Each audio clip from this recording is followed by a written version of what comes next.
안녕하세요. 저는 성경 속에 감춰져 있는 하나님의 비밀이 되신 예수 그리스도에 관한 신비의 말씀을 전하는 영마루입니다. 오늘은 구약 성경 출애굽기 4장 24절 말씀을 시작하여 26절 말씀 속에 기록되어 있는 모세의 아내 십보라라는 여자가 두 아들의 양피를 베어 모세의 발 앞에 던진 사건에 관하여 성령께서 우리에게 가르쳐 주시는 대로 말씀을 깨달아 보겠습니다. 그럼 4장 24절 본문 말씀을 열도록 하겠습니다. 여호와께서 길에 숙소에서 모세를 만나사 그를 죽이려 하시는지라.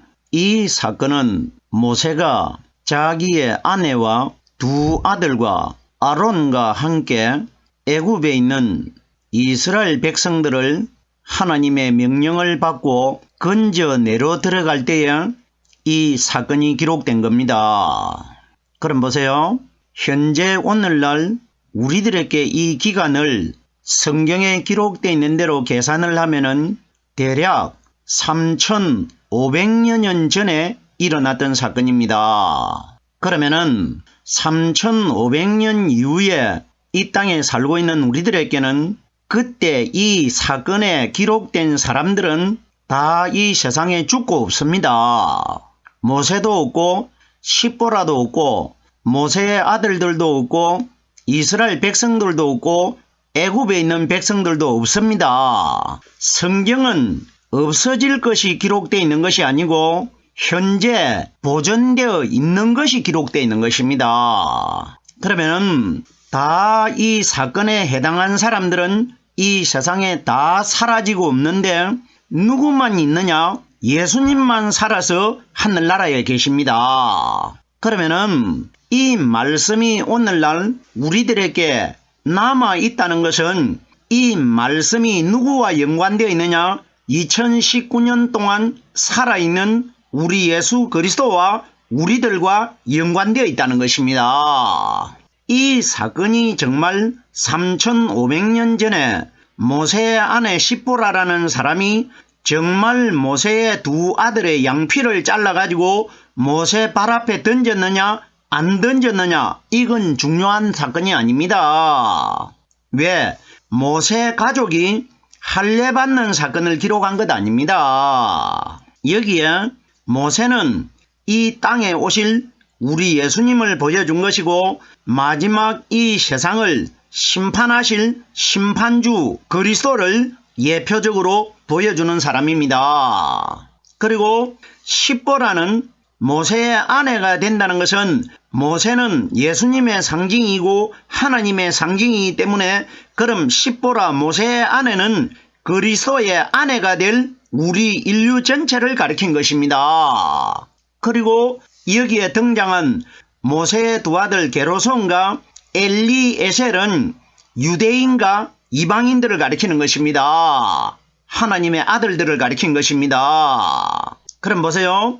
이 사건이 모세가 애굽으로 가는 사건은 예수님이 하늘나라에서 애굽이 되는 이 세상을 심판하러 오시는 사건을 하나님께서 미리 구약 성경에 마지막 심판날 어떤 사람이 심판주에게 구원받을 수 있고 어떤 사람이 지옥 들어가게 된다. 이걸 우리에게 가리키는 것입니다. 성경에 왜 하나님이 모세의 가족들을 기록하겠습니까?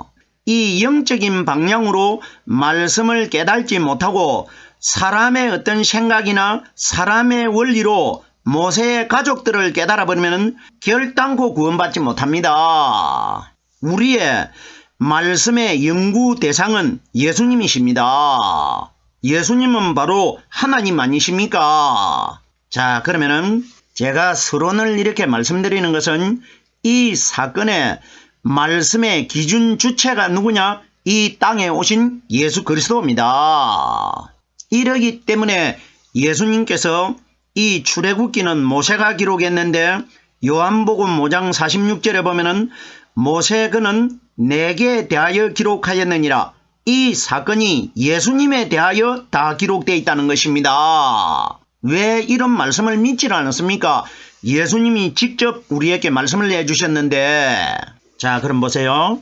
여호와께서 길의 숙소에서 모세를 만나서, 여기에 여호와께서 하는데 여호와가 누구냐? 마지막 세상을 심판하실 예수 그리스도를 가리킵니다. 우리가 구약에 여호와 하나님 이렇게 기록되어 있으니까 여호와 하나님은 따로 있고 신약에 예수님 따로 있다, 이런 것 아닙니다.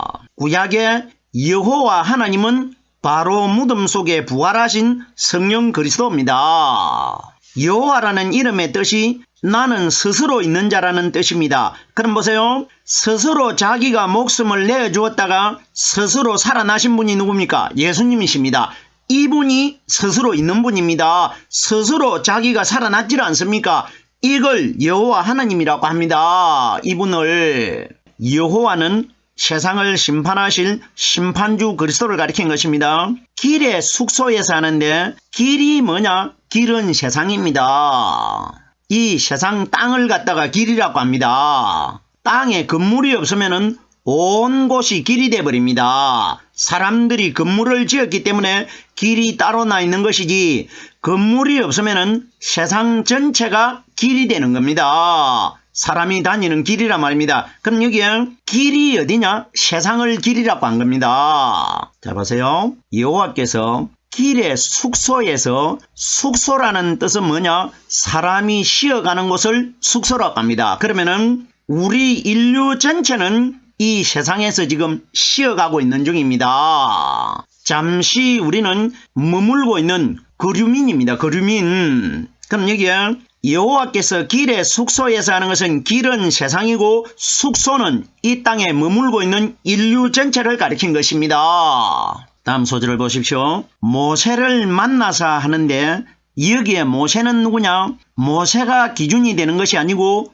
두 아들이 기준이 되는 겁니다. 보세요. 결론적으로 모세를 하나님이 죽이려고 한 이유가 뭐냐? 모세의 두 아들이 할례를 받지 않았기 때문에 죽이려고 한 겁니다. 모세를 모세로 깨달는 것이 아니라 두 아들을 깨달습니다. 그러면 모세의 두 아들은, 큰 아들은 중동에 있는 이스라엘 백성을 가리킨 것이고 작은 아들은 이방인들을 가리킨 것입니다. 그럼 마지막 심판날 심판주 하나님께서 이 땅에 오셔가지고 하나님의 자녀가 되는, 하나님의 아들들이 되는 유대인과 이방인들을 할례받지 못한 사람은 내가 다 죽이겠다, 이걸 기록한 것입니다. 할례가 성령 아닙니까? 자, 보세요. 모세를 만나서 하는 것은 심판날 심판주께서 이 세상에 유대인들과 이방인들 두 분류를 다 얼굴을 대면하고 내가 그 속에서 만나서 가려내겠다, 이 원리인 것입니다. 세상 심판날입니다.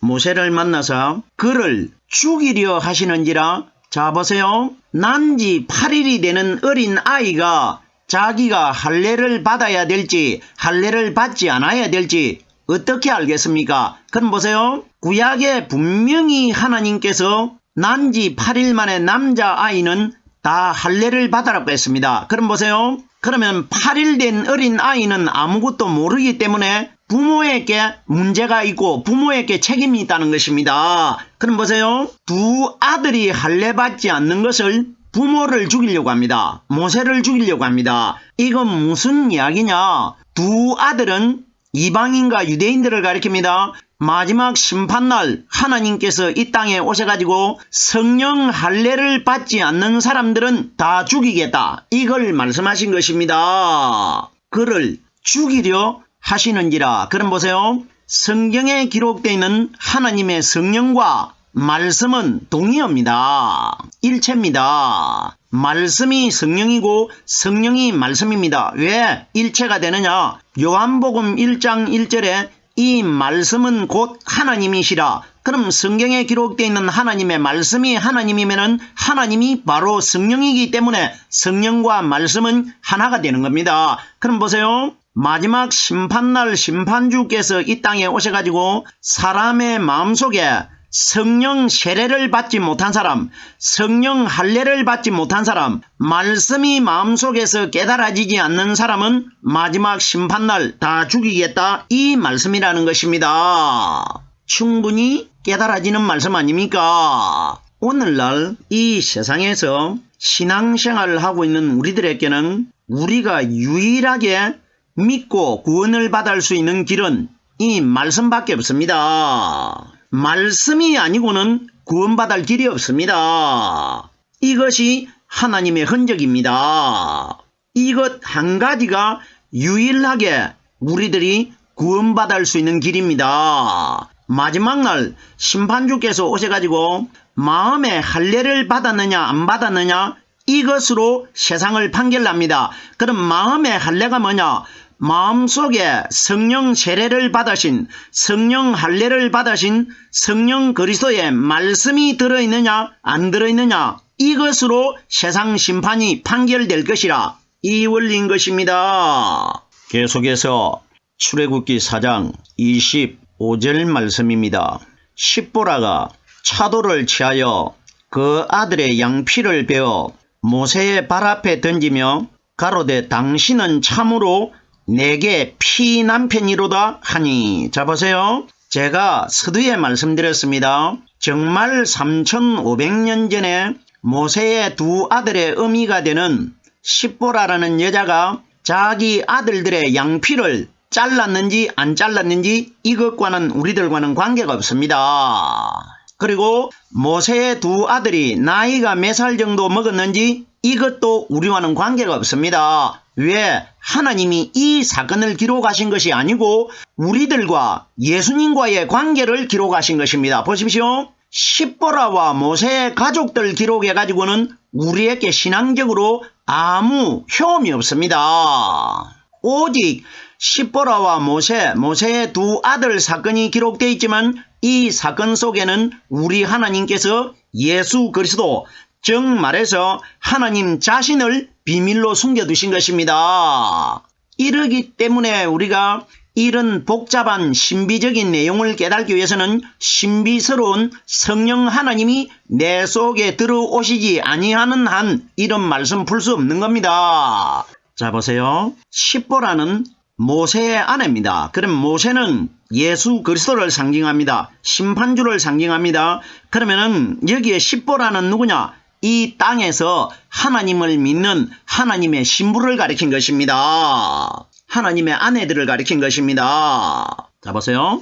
십보라가 차도를 취하여 하는데 성경이 가리키는 차돌이 뭡니까? 차돌은 모퉁이의 머릿돌이 대신 우리 예수 그리스도를 가리킵니다. 무덤, 바위 돌 속에서, 반석 속에서 부활하신 성령 그리스도를 차돌이라고 합니다. 차돌을 가리켜 부싯돌이라고도 하고 차돌이라 이렇게, 부싯돌과 차돌은 똑같은 이름인데 이 특성이 어떻게 되어 있느냐? 이 돌은 밤에 어두운 곳에서 돌에다가 부딪혀 가지고 툭툭 치면은 불이 번쩍번쩍 일어납니다. 이건 뭐냐? 불 대신 부활하신 성령 그리스도를 가리키는 것입니다. 성경에 보면은 하나님은 불이라고 많이 기록되어 있지 않습니까?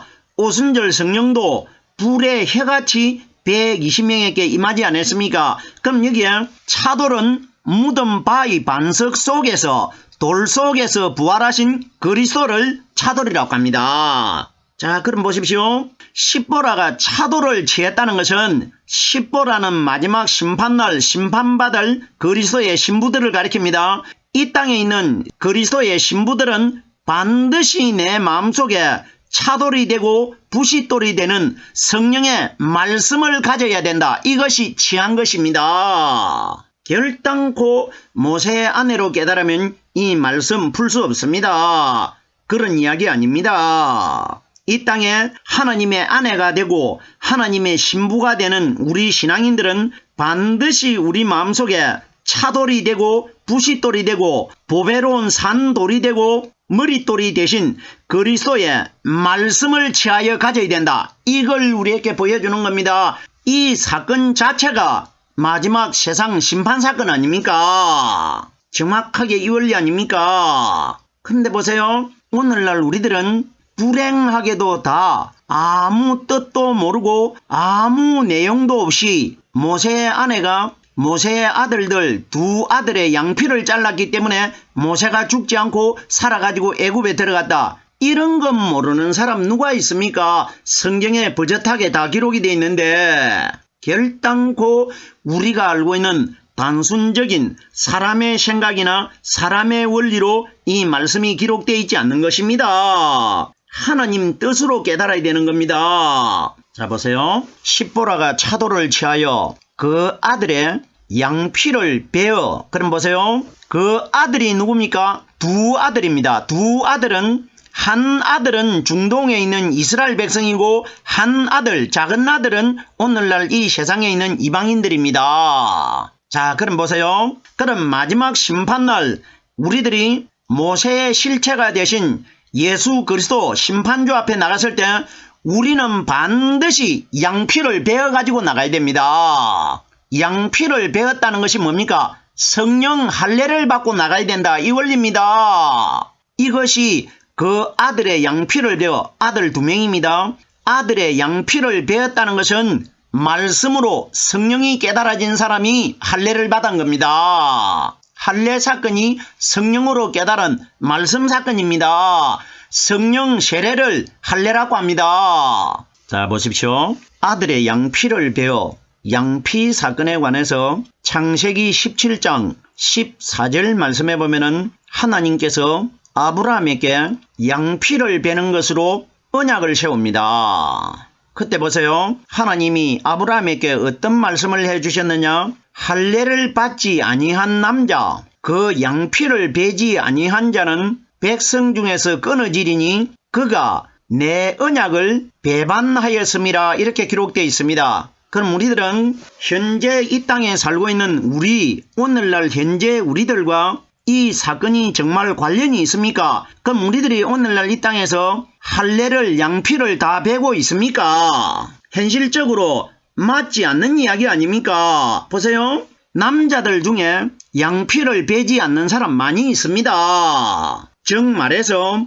포경수술을 하지 않는 사람들 많이 있습니다. 그럼 보세요. 그럼 하나님께서 아브라함에게는 양피를 베지 아니한 남자들은 백성 중에서 끊어진다고 합니다. 그가 내 언약을 배반했다고 합니다. 그럼 보세요.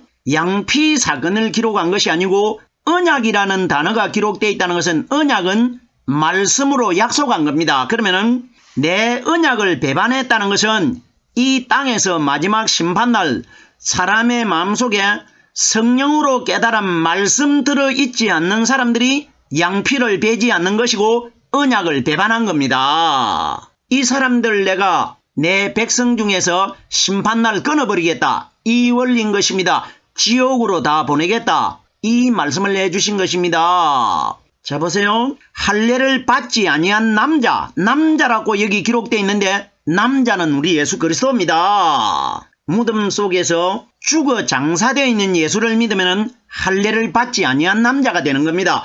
할례 받지 않는 죽어있는 예수를 믿었기 때문에 그 남자를 믿었기 때문에 그러면 할례를 받지 아니한 남자 양피를 베지 아니한 자는 백성 중에서 끊어진다. 할례 받지 않는 예수를 믿은 사람들 마지막 날 내 백성 중에서 내가 다 끊어버리겠다. 이 말씀을 해주신 것입니다. 십보라가 그 아들의 양피를 베어 모세의 발 앞에 던지며 양피를 잘라가지고 모세 발 앞에 던졌다. 이런 것은 생각하실 필요가 없습니다. 이런 이야기가 아니기 때문에 이거 뭐냐? 십보라가 두 아들의 양피를 잘라가지고 모세의 발 앞에 던졌다는 것은 모세는 심판주입니다. 그러면 마지막 심판날 이 땅에서 이방인과 유대인과 하나님의 아들들, 신앙인들을 아들들이라고 합니다. 두 분류의 아들들 중에 양피를 잘란 사람, 성령으로 말씀 깨달은 사람만 하나님 발 앞에 선택될 것이라. 이 원리인 것입니다. 던졌다는 건 뭡니까?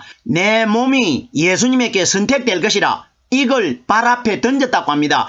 그럼 양피 껍질을 던졌다는 건 뭡니까? 양피가 내가 성령 세례를 받고 내 양피가 잘라진 것 아닙니까? 상징적으로 그 사람만 심판주 발 앞에 선택될 것이라. 이 원리라 말입니다. 기가 막힌 내용입니다. 가로되 당신은 참으로 내게 피남편이로다 하니 보세요. 당신이 누구냐? 심판주 그리스도입니다. 우리를 심판하는 우리의 남편이신 그리스도를 가리킵니다. 당신은 참으로가 뭐냐? 오직 성령 양피를 잘란 사람, 성령 세례를 받은 사람에게만 우리에게 참 남편이 될 것이라. 이 원리라 말입니다. 참으로 내가 하는데 내가 누구냐? 양피를 잘른 성령 세례를 받은 사람들, 성령으로 말씀 깨달은 사람을 내게라고 합니다. 신부를 가리킵니다. 내게 피남편이로다. 성경이 가리키는 피가 뭐냐? 성령의 말씀입니다.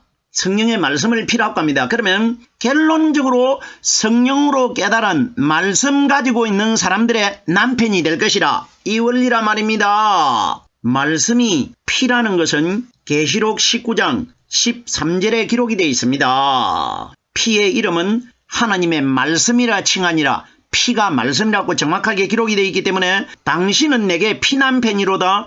마지막 심판날 피의 상징이 되는 성령으로 깨달은 말씀 가진 자들의 신부들에게만 남편이 될 것이라. 이걸 말해주는 겁니다. 하나님이.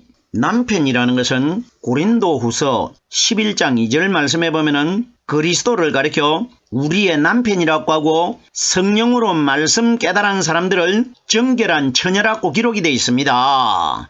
이 땅에서 참 진리의 말씀 가진 신부들에게 마지막 심판주가 우리의 남편이 될 것이라. 이걸 십보라를 통해 가지고 하나님이 우리에게 말씀해 주시는 것입니다. 심판날 사건입니다. 계속해서 출애굽기 4장 26절 마지막 구절입니다. 여호와께서 모세를 놓으시니라. 그때의 십보라가 피남편이라 함은 할례를 인함이었더라. 자 보세요. 여호와께서 모세를 놓았다는 것은 아들 두 사람을 낳아준다 이 말입니다. 모세는 이미 할례받아 있는 사람 아닙니까? 모세를 놓아준다는 것은 아들 두 분류를 놓아준다. 이건 무슨 이야기냐? 여호와께서 모세를 놓으니라. 마지막 심판날 성령의 할례를 받은 사람들은 두 분류의 이방인과 유대인들 중에 신앙인들 중에 성령의 말씀 가진 자들은 다 하나님께서 놓아줄 것이라. 하늘나라로 데리고 들어갈 것이라. 이 원리라 말입니다. 모세가 살았지 않습니까? 살은 것이 뭡니까? 마지막 심판날 선택되는 것 아닙니까? 왜 선택됩니까? 할례를 받았기 때문에, 성령 세례를 받았기 때문에. 그때에 십보라가 피남편이라 하면 그때가 언제냐? 심판날을 그때라고 합니다. 먼 훗날 언제인고는 알 수 없지만 심판날을 가리켜 그때라고 합니다. 그때에 십보라는 이 땅의 마지막 날 하나님의 신부가 될 신앙인들을 십보라라고 합니다. 십보라가 피남편이라 하면 피남편이 뭡니까? 피는 성령으로 깨달은 말씀 가지고 있는 우리 신부들을 가리키고 남편은 무덤 속에 부활하신 그리스도를 가리킵니다. 말씀이 우리의 남편이고 그 남편이 내 마음속에 말씀으로 깨달아지면은 내가 피의 말씀을 가지고 있기 때문에 피의 남편이 되는 것이고 남편의 아내가 되는 것 아닙니까? 말씀을 통해서. 십보라가 피남편이라 하면 할례를 인함이니라. 그러면 이 할례가 마지막 심판날 성령 받은 신부들을 가리킨 것입니다. 오늘 출애굽기 4장 24절 말씀을 시작하여 4장 26절 속에 기록되어 있는 두 아들의 양피를 베어 모세의 발 앞에 던진 모세의 아내 십보라에 관하여 말씀을 깨달아 보았습니다. 오늘은 여기까지만 하겠습니다.